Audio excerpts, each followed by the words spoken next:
সেই উম্মত আমার উম্মত থাকবে না। সেটা কি? যে উম্মত মিথ্যে বলবে সে উম্মত আমার উম্মত হতে পারে না। ঠিক কিনা বলেন?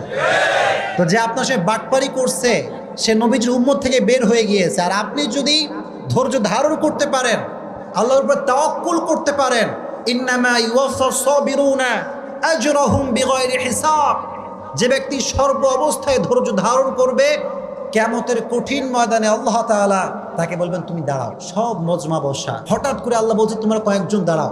তারা ভয় পেয়ে যাবে, আল্লাহ আমাদেরকে সবার মাঝে এক্সেপশনাল কেন তারা করাচ্ছে? আল্লাহ বলবে তোমরা যদি ধৈর্য ধারণ করেছো আজকে বিনা হিসেবে জান্নাত চলে যাবে।